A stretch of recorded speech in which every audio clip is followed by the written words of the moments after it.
Jamaica teachers and nurses are about to boost their numbers in Jamaica through a massive tourism expansion program. This will enable the tourism industry to produce from its workforce 300 teachers, 300 nurses, 300 police officers, and thousands of other professionals each year, adding a total of 3,000 professionals each year to the Jamaican workforce. What I'm about to say in this video is very important for the government to understand and to get a grasp of. I'm speaking from personal experience as I grew up with 10 siblings, 3 of which became teachers. The reason why some Jamaican teachers and nurses are migrating to greener pastures each year is because some of their other family members can't find jobs. Hence, the teachers and nurses have to help out their other family members who can't find permanent full-time jobs. Tripling the tourism industry in Jamaica is the answer to a lot of the problems currently in the country, in terms of crimes and migration, etc. Tripling our tourism industry will just about bring Jamaica in line with other Caribbean countries' tourism industry per capita visitor numbers. The people who will be working in the tourism industry are not qualified to work in education and healthcare. That pays twice as much as the tourism jobs do. No one should really think that someone will work for half as much wages in the hotels if they were qualified to work in education. Hence, the tourism industry will not take people away from any key roles in Jamaica. The exact opposite will happen, as this video will demonstrate later.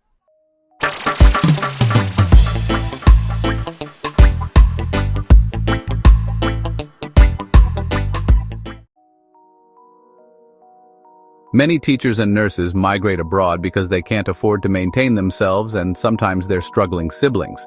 That is the reason why they migrate. I have 3 siblings who are teachers, and they all migrated. Hence, I know what I'm saying, as I have first-hand knowledge of how it plays out. Those siblings of nurses and teachers who are not qualified need to get the available jobs in the expanded tourism industry that will develop all across Jamaica, etc.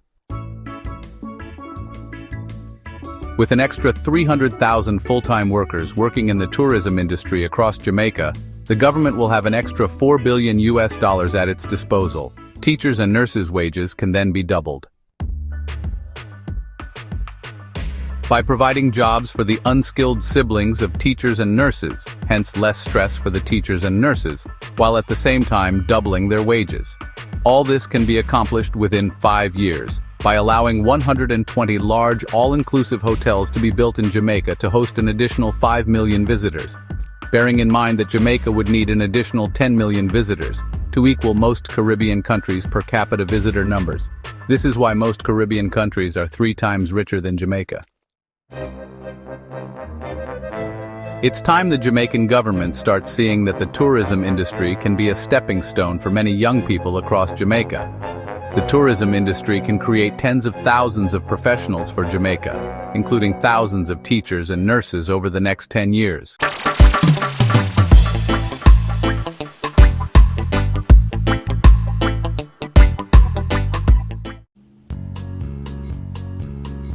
I'm living in the UK for over 3 decades, and I see this happen all the while, where a young person who is down and out after leaving school, they will get a menial job, such as working in a factory or a cleaning job. Then, after 1 or 2 years, when they get themselves together, they go back to college and get a profession. Then 5 years later, when you see the same person, they are now professionals. This transformation never fails to amaze me and cause me to think that the same thing could be happening in Jamaica as well. This same very work and study flexible combination could happen in Jamaica as well. Young people can work in an all-inclusive hotel for 1 to 3 years, then after they get their confidence, their communication skills, and their overall understanding of life, etc. Some of them will start saying to themselves that they could go to college for 2 to 3 years, then get double the pay of what they are earning in the tourism industry for the rest of their working lives. With an additional 300,000 hotel workers in Jamaica, even if 1% of them would take the opportunity to upskill each year, that is 30,000 professionals coming from the tourism industry every 10 years, many of whom will be teachers and nurses.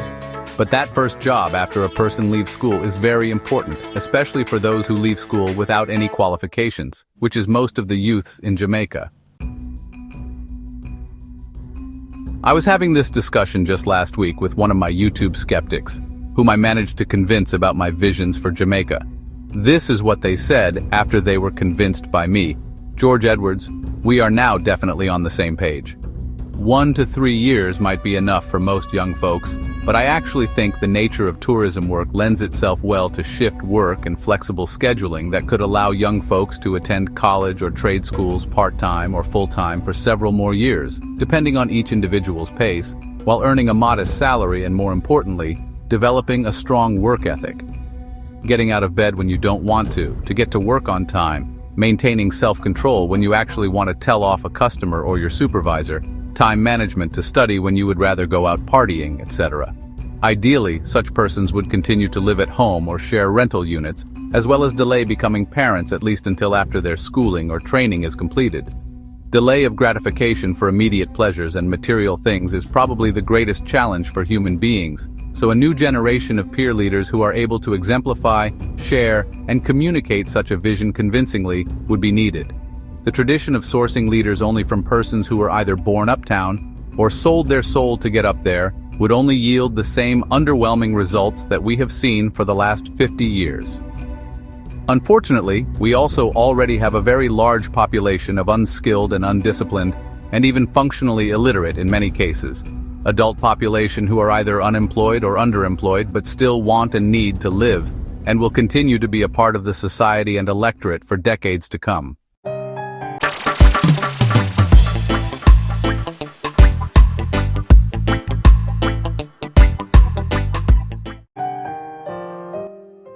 Unquote. My response to the person was, I love your comment above, probably one of the best responses I've had since I started posting about these issues on my YouTube channel just under 2 years ago. What you said about young adults working flexible hours while they are going to college, etc., is what I have seen happening in the UK over the last 30 years since I migrated to the UK. This happens at most places that I have worked. It's normal to say that this person only works 2 or 3 days per week because they are going to college, etc. The same could happen in the tourism industry in Jamaica as well.